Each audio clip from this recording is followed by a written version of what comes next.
rolling, so Well, we'll start talking. dear Ross, why don't you tell us some of the things about your life that you would like to share beyond your college years, during your professional career and the time you spent here developing a lot of land around Oxford and other things you've done, all of which are of interest to us. Mm. Well, one of the things I enjoyed doing, I was chairman of the Soil Conservation District, Mm-hmm. which is assisted by the Soil Conservation Service. Mm-hmm. And I made we had a good board, and during most of the time, Travis King, who was a district conservationist hired by the government, Mm-hmm. and he was such a terrific person that I just enjoyed working with him. And we had annual meetings, and then we'd have picnics every so often, have all the members come in, and it was just fun, just a good time. Well, I imagine you also felt that a body like that had significant goals to contribute to rebuilding of this country that had been so devastated by overuse and everything else that we remember from our childhood days. This soil in Lafayette County is awfully fragile, and if you don't have cover on it, it's going to wash, Yeah. and it'll wash at the rate of 300 tons per acre per year. And what it did, it had been so long that the creeks were all stopped up with sand and silt that from the rainfall. And but it did a world of good. And Lafayette County was known as a tree planting capital of the world. I didn't know that. Yeah, at one time. That's the reason we got so much logging, that you see the logging trucks all the way around. Right. And now the Chamber of Commerce came up with that. I don't know whether it's actually true. Probably not, but they spread the word that we're planting a lot of pine trees. And those were all intended, I think, to curtail and slow down this erosion. Yeah. Well, they found through research that the loblolly pine tree with the litter coming off and covering the ground was the most effective way to stop the erosion. I see. And so, I suppose even as trees continue to be harvested now, more are planted regularly. Yeah, it's being.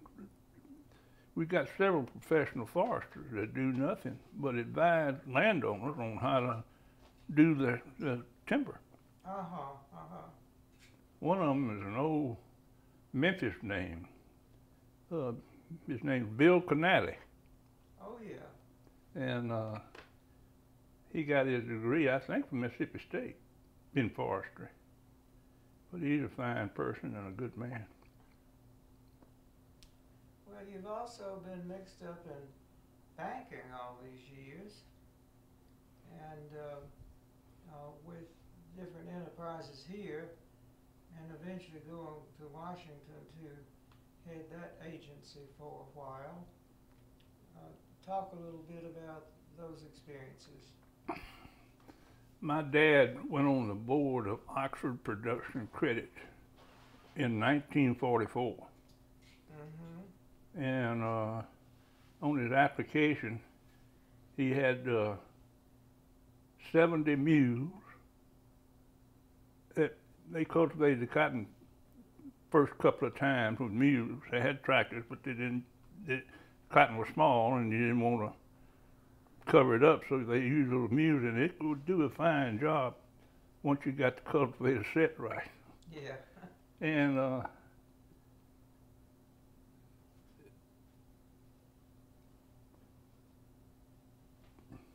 I got lost.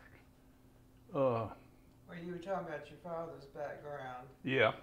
Well, when he got sick in 1970 and got where he couldn't function as chairman of the board, Right. Scott Black asked me if I would take it over as chairman of the board, and I said sure. And I spent 28 years, I think, in this office here in town. Yes. Across from the Ritz Theater. And next to the Presbyterian Church. Right next to the Presbyterian Church. In fact, I was reading somewhere, and I don't know where it was, but I think the original house for the preacher, what is it called? Well, the parsonage. Parsonage. Might have been on this property where that building is. I saw that picture of that house, but I never looked at it carefully enough to try to figure out where it was.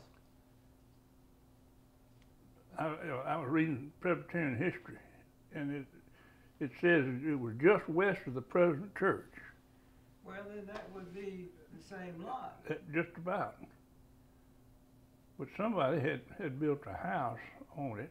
It was, I don't think it was connected to the Presbyterian church. Well, maybe not. I just don't know. It's going to take more research. Yeah, right. Well, but then eventually you went on to this job that Senator Cochran nominated you for. That's exactly right. I got a call from the senator's chief of staff one day, and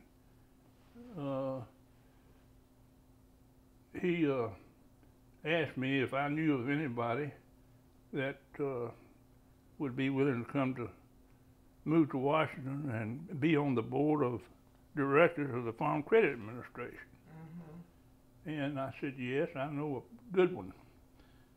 Now, I mentioned the name of Bob Carson from Marks, Mississippi. Mm-hmm. And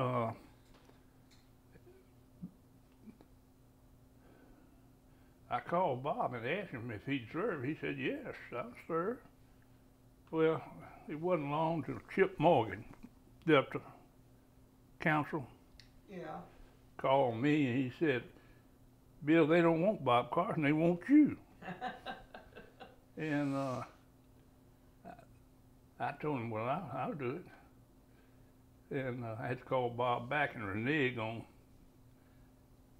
that. But the senator said when, let's see, the first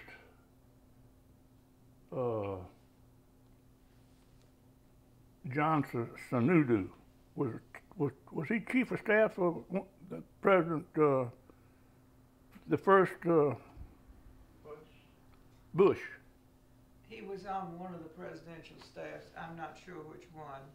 But anyway, he called the senator and says, we've got an opening for the Board of Farm Credit Administration. It's a 3-member board, and only 2 can be of the same political party. Right. So,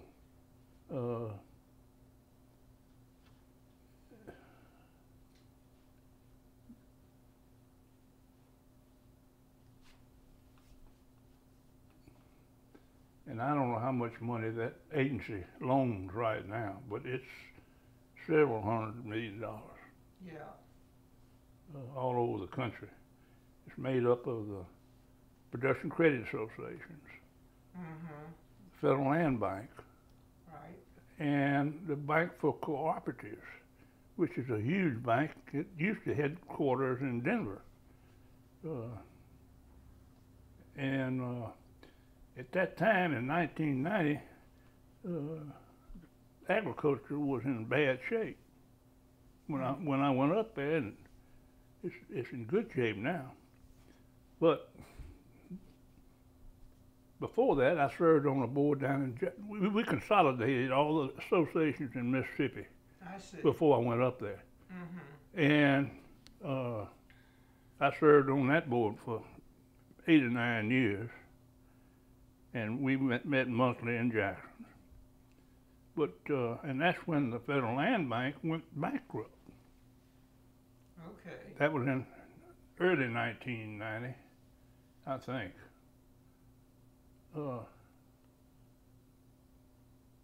No, yeah, it might have been 89. But the job up in Washington was stressful because the meetings were real formal, the monthly meetings.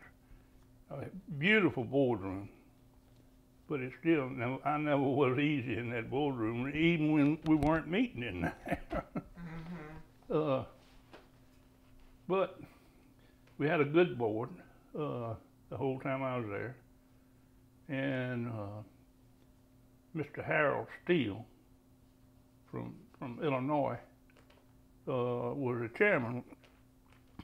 Well, when the Democratic presidential nominee won the race, they called me and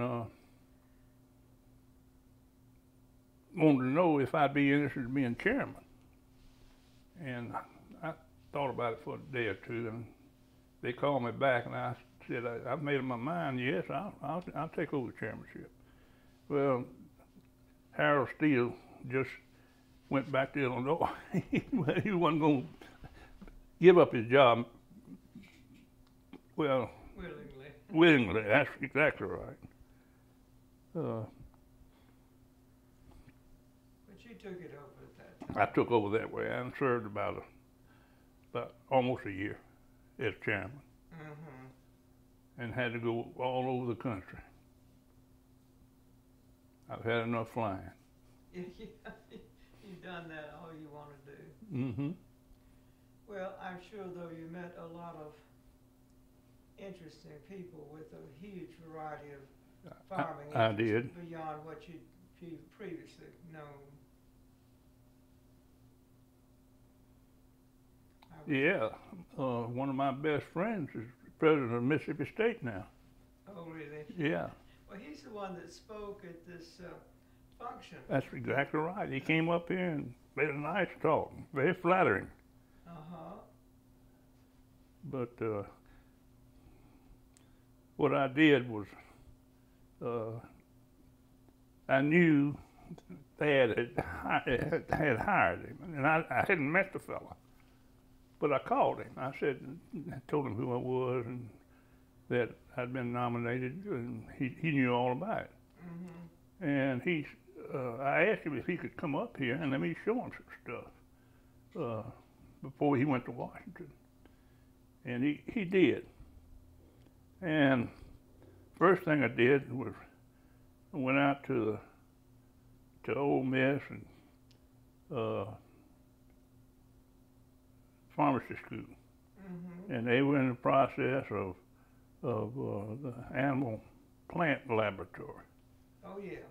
And I knew the senator would be interested in that, and I showed him that. Of course, this boy was an academic man. He had his PhD, and they had hired him because of his experience as a professor and PhD. Mm-hmm. But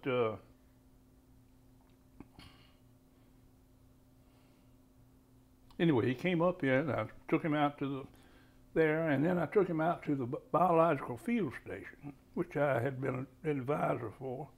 Old Bay Springs Church. Old Bay Springs Church, that's exactly right. And right now, that built up to a nice property. They've got it built up with meeting rooms and all kind of things. I had not been out there in years. We'll have to go when your feet get better. Okay. When I get shoes on. Because Mark Baker's a good friend of mine. He's the one that heads up takes care of the thing. They got a lot of scientists out there, though. And are you familiar with it? I sure am. Mm-hmm. I bet you photographed it then. I have. And last time I was out there, we were doing something else, but there was a rumor, the one was going around, that there was an albino beaver out there. Oh, there it goes. We see this thing under the water. I couldn't get the camera out. Couldn't get a picture out. Was it an albino? An albino beaver. I never heard of it. Never. But you didn't manage to get. I did. I couldn't get the camera turned on and focused. Oh, too bad. Well, but at least we both saw it and said, "Well, that's for real. It's true." Huh. It's really nice out there. Well, I just hadn't had occasion to go out that way in a long time. Been out there with my friend Jim Autry because his father was preacher at that church for a long time. Is that right?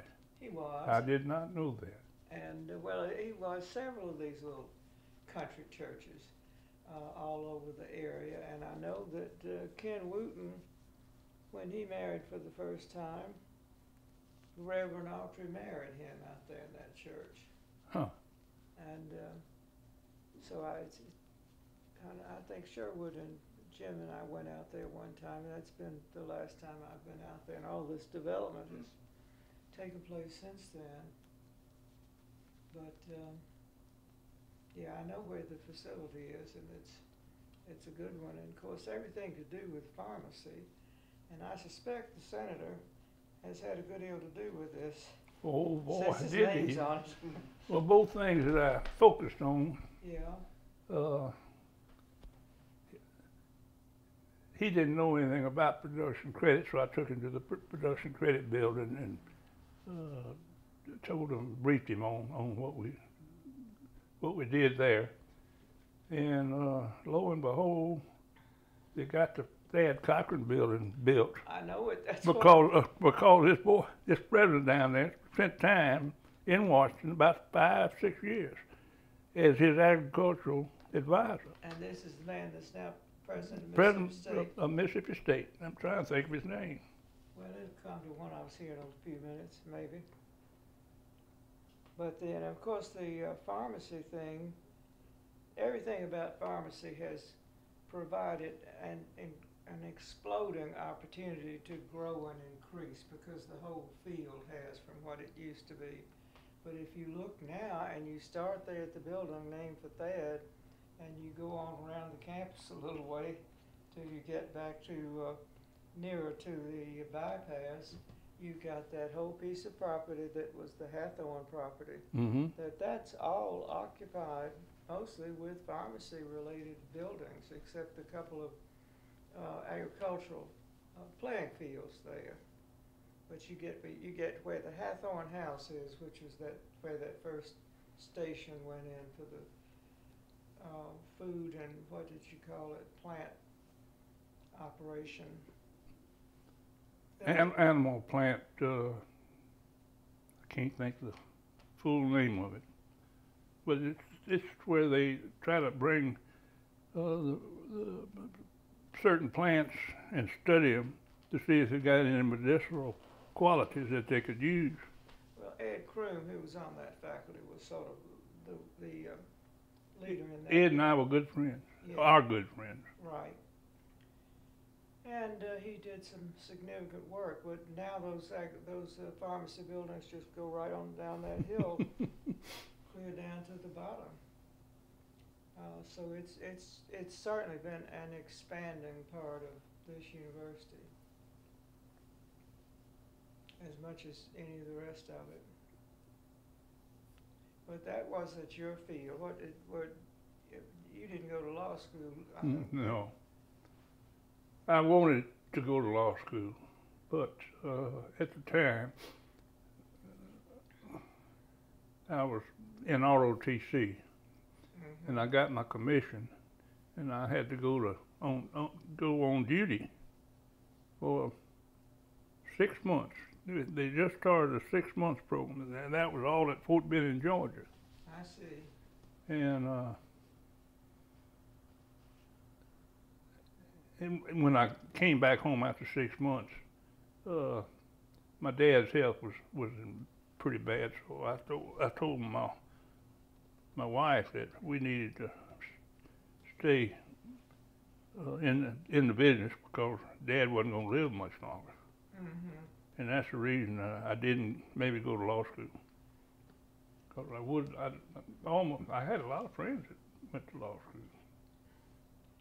Well, but you had to go right on into business without any leeway provided for you. That's true. And then, of course, you were probably still on that duty, were you, at the time of the problems at the university with the integration? I was the second unit on the campus.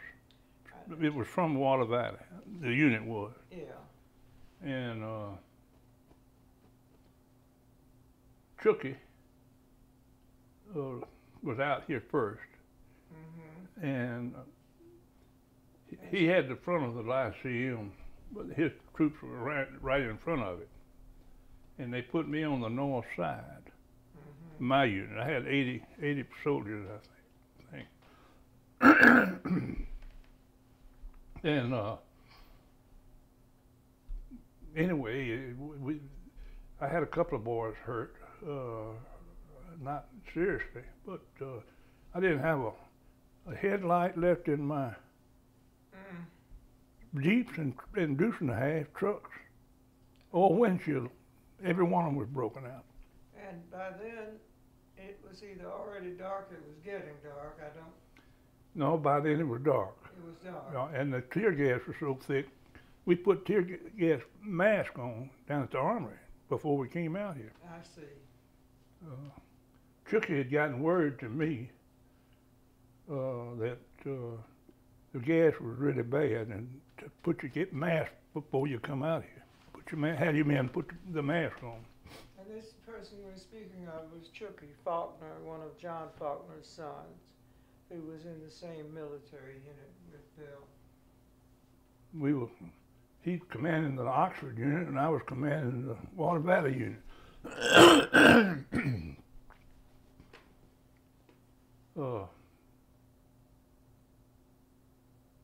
But Chucky, they had thrown, have I told you this? They had thrown some of that reinforcing steel, which is iron bars, when they were building the biology building. Yeah, you tell it again, because I know some of it, but I don't know that you've told me. I think I know it from other sources.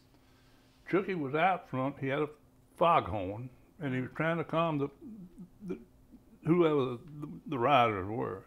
Most of them were outsiders. And he, anyway, they started throwing things at him, and somebody threw a piece of that steel reinforcing rod and hit his hand right there, a bone right here. Mm-hmm. And it broke his arm, and he was in Cullinan Hospital when I came out here. But it was bad. Well, they used to have white stone benches, all scattered all through the grove and in the circle too. Mm-hmm. And what the riders had done is they carried those heavy and put in the middle of the road where you couldn't knock them out of the way. Or they were concrete, weren't they? Concrete, and they had to go around them. And I had 5 or 6 vehicles loaded with troops, and it was kind of. I'm thankful that Chucky called me and told me that have my men put their gas mask on, because it would have been, we couldn't have seen anything. It was thick. And even so, it must have been just chaotic. Oh, it was. To try to figure out what was going on and what to do, or you must have had a hard time figuring what your next move should be.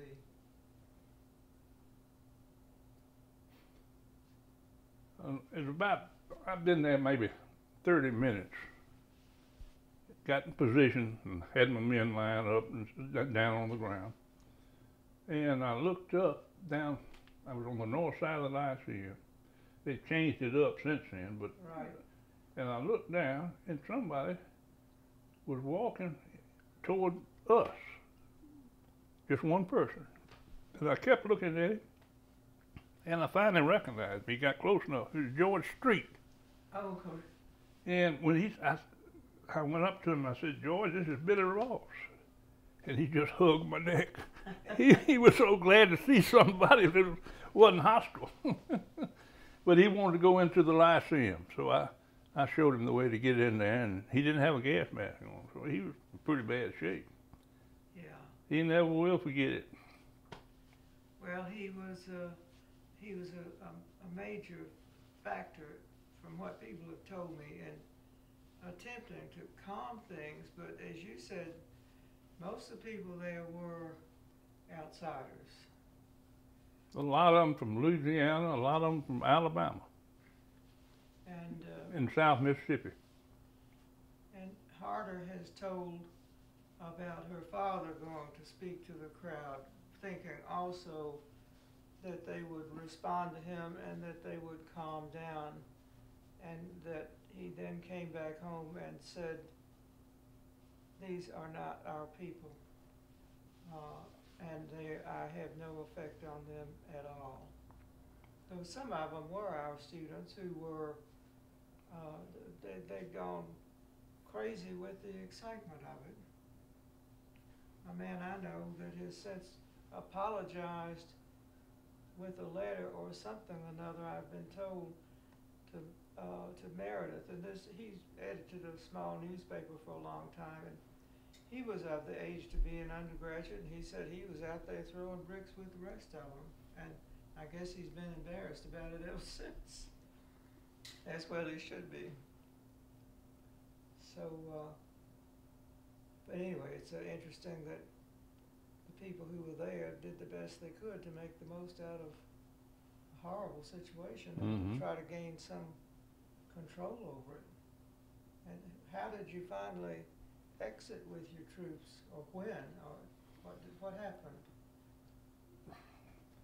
I had a Major Bean rode out with me in my quarter-ton Jeep. Mm-hmm. And he went immediately into the Lyceum.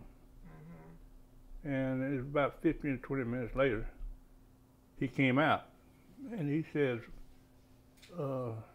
Nicholas Katzenbach, who's the Attorney General of the United States, wants to see you. And I said, good, I'll go and see him. And what Nicholas Katzenbach wanted me, he said, are you familiar with the university? I said, I don't live but about half a mile from the university, and I went to Ole Miss. And I said, yes, sir, I know it pretty well. He said, we've got helicopters circling the university with tear gas loaded on the helicopters, and says, and you've got 3 trucks. I said, yeah. And he says, can you take those trucks over to the baseball diamond and light up the baseball diamond? Point the trucks at each other. Right. And I said, I'll do it if I can get there. But you know, there's crowds everywhere. Right. Um, But you said you didn't have any lights that weren't broken. That was the next day Oh, okay. when we had taken beating all night long. Anyway, I got my drivers and we headed out. I went right by the student union building, Mm-hmm. paying no attention to curbs or anything, just going straight across Whatever. the old marching field. I just cut right straight in there, and of course I scattered all the fraternity boys. They were out on the yard while all this was going on. None of them, I don't think many of them were over here. And when they saw those trucks coming, they scattered. Well, when I got to the baseball diamond, I had to turn and go down to the old baseball diamond. Right. And when I got down there, there were more people on the baseball diamond than there were in the grove. So I wasn't going to expose my trucks or my drivers to that. So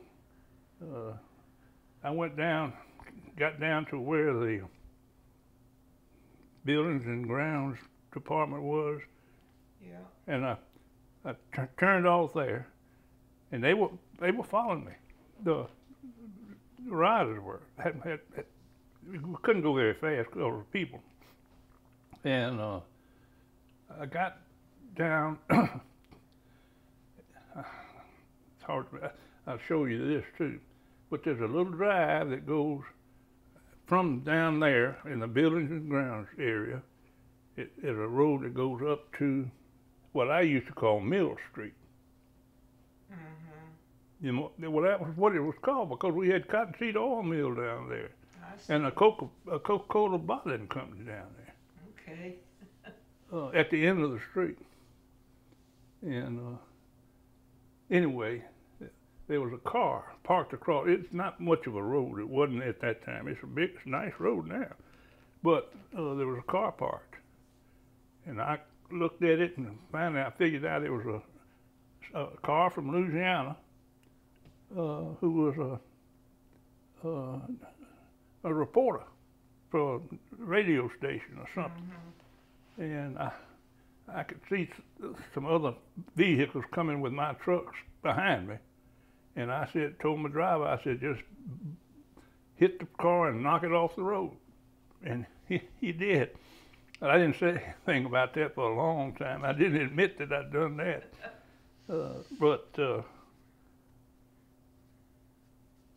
And then I went back down to the armory because that's where it was safe. Right. And the baseball field, you're talking about the one that was on the west side of the stadium. That's true. Going toward Fraternity Road. That's right. Well, why were so many people gathered there, do you think? I don't know, but they were there. Huh. Because it seems to me it would have been just far enough away from the action that they wouldn't have any real reason to be there. Well, a lot of spectators. Now they weren't all riders. They were just curious as what it was. They wanted to see what was going on. And they probably wanted to get as close as they could and not get into trouble. Yeah. So, but anyway, you didn't get to. I didn't get to offload the tear gas. Well, they had to they had to come up with another plan, didn't they? He did. I had no communications with him after I left the Lyceum because didn't have radios in my Jeep, or didn't have cell phones at the time. Well, didn't you also have some of your men camping out on some of the Brown property? Were they? Yeah, the whole unit was out there. The whole regiment was out there. The 108 infantry. Mm-hmm. No, it was a 108 armored cavalry unit. Yeah, the whole unit was out there. Well, now is that what I think of as your property where your house is now, or is it more Brown property near the town? You've been out to the B shack before. Oh, many times. That's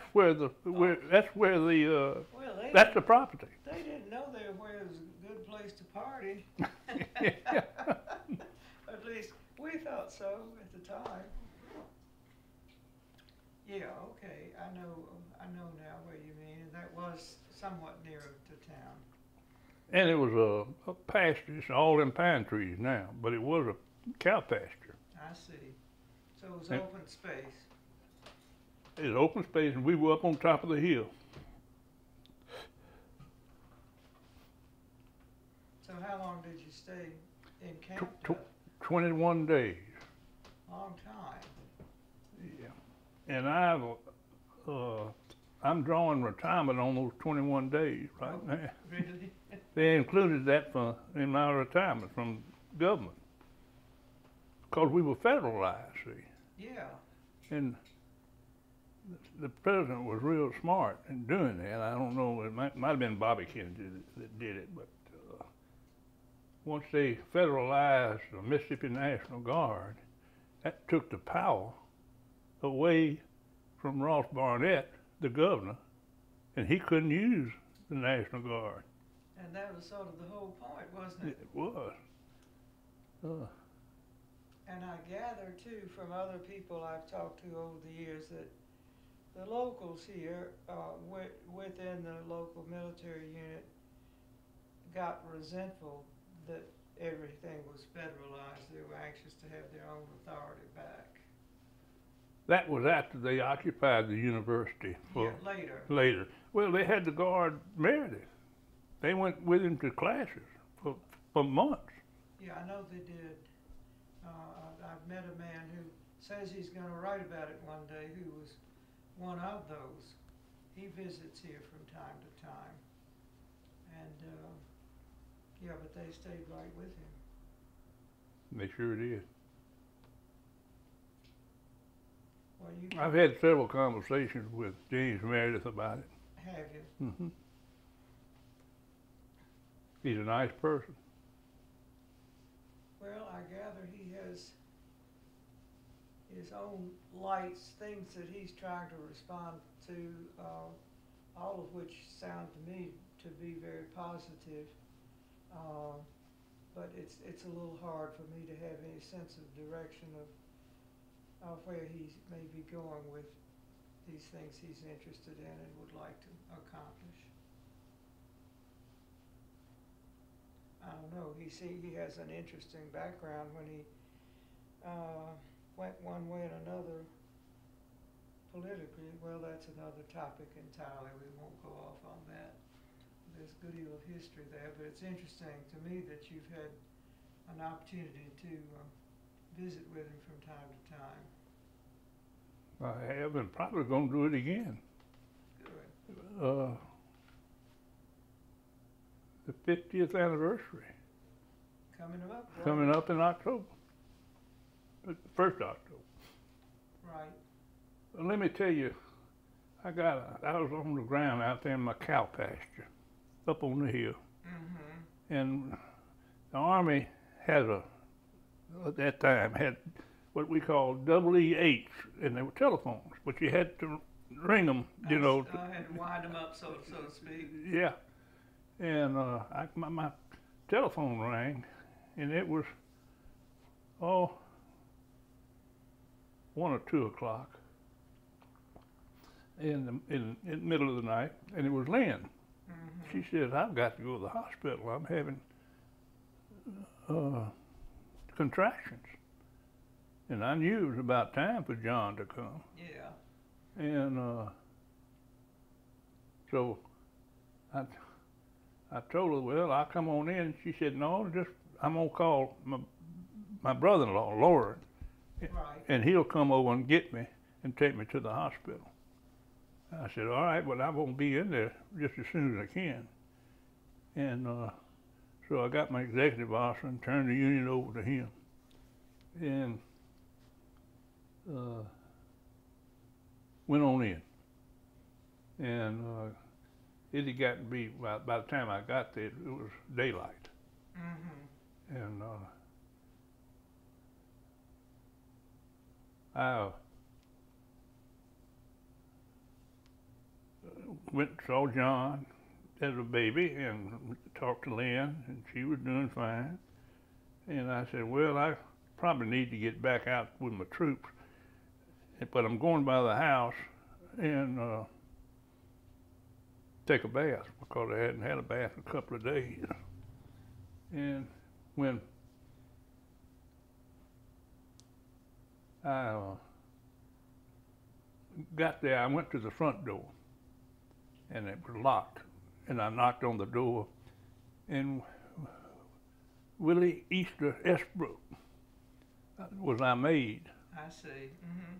And she came and opened the door, and she looked at me, and I had my .45 pistol loaded, and my helmet, and my uniform on.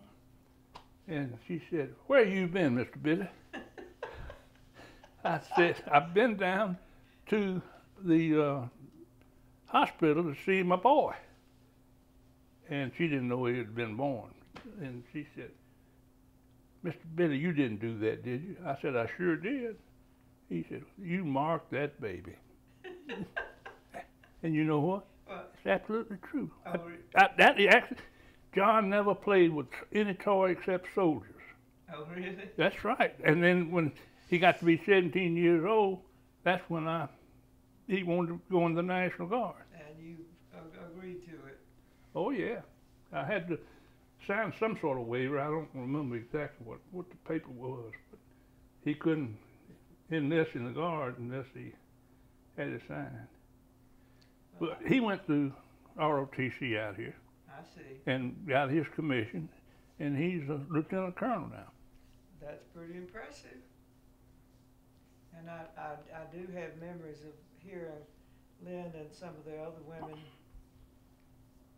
among my contemporaries in this town talk about having babies in the midst of all this rioting and other activities going on around town. They were going on about what they had to do. Yeah, my executive officer had a baby during the time, and the federal government paid every penny of it. Is that right? Yeah, and John was paid for by the federal government. Well, you all's timing was maybe very good, if you want to look at it that way. So. And I think Chucky had a baby during that time, and I believe he qualified for it to be paid for by the government. Well, I never heard him say. I don't know, but in any case, life went on. It did. Were you all living then on South Lamar? We were. So you more or less right across from where Lauren. Parents. Where his parents lived. That's exactly right. Yeah. So, well, I'm glad to have all this more personal side, some of which I've heard, but I think I've heard it in bits and pieces that didn't fit together as neatly as your account does. But I don't know what happened after you and your men left the campus, if things quieted down any, or whether... Yeah, they declared martial law. Uh-huh. On the campus, not in the town. Uh-huh. But there were troops up on the square, regular army troops, Mm-hmm. in formation, in riot formation. You know how they hold their weapons up, Right. and they had some people throwing things at them. So they were at close arms, close ranks. So things continued, at least in a more limited fashion, Yeah. the next day in town. That's right. But the main body of the regular army came from the west and came into the university, and by daylight the rioters were all gone from up here, out here. Mm-hmm. And then I could only think about my troops, and I said, "Dadgummit, I was in the army all night, and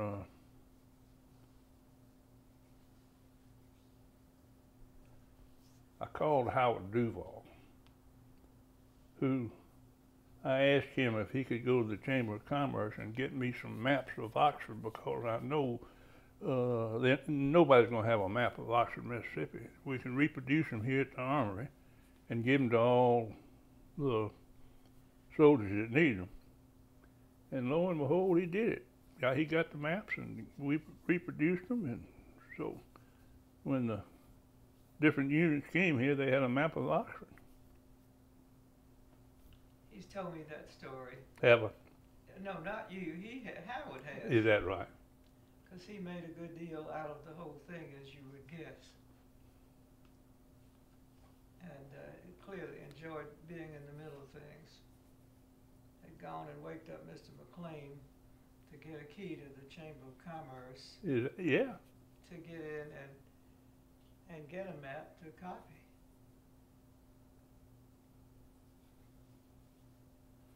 I went to Washington one time with McLean. Oh, did you? Yeah, I did. It was the Forest Service asked me to testify before the Senate Forestry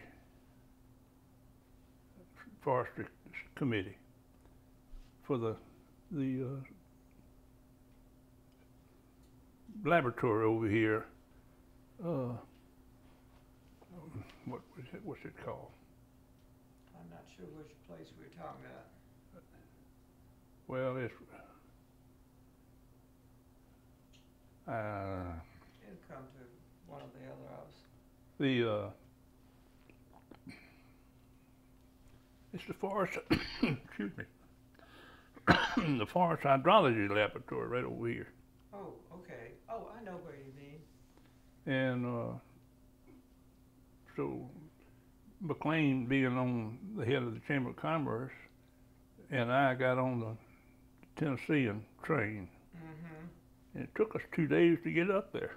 So, It's a 2-day trip. but anyway, the day I was supposed to testify, I can't remember all of it, but I had my paper that I was going to present and why it was needed to be here, and that this was a erosion capital of the world, and they could get more research done here than anywhere, and that's the reason we got it. I see. And of course, there again, Damien Whitten had a lot to do with getting it here too. Well, a little push. A little push, but he was chairman of appropriations at the time in the House. I remember that well. Yeah, sure. Everybody does for what he really did a lot of good for us here in the first district. Well, he took advantage of what he had there. That's true. It was an opportunity to help the home folks to the extent he could, and he certainly did that. He sure did. No denying it. And the town of Oxford has been very much his town for a long time. It's long enough ago that a lot of people here now don't know any of that. But still, it was a significant factor. Him and Will Hickman and whatever all they put together. Mm-hmm. Which I think was a good deal from what I've been told. So, well, I'm perfectly happy and really just as glad that we've had this time together, just the two of us, because there were a lot of things I wanted to hear you talk about that you talked about this afternoon, and you may have other things to add that I've not even thought of. No. No, not right offhand. Mm-mm. You got any questions? No? Well, You want me to take that book back with me today? And Curtis's office is down the hall from me, and I get him to autograph it for you. Well,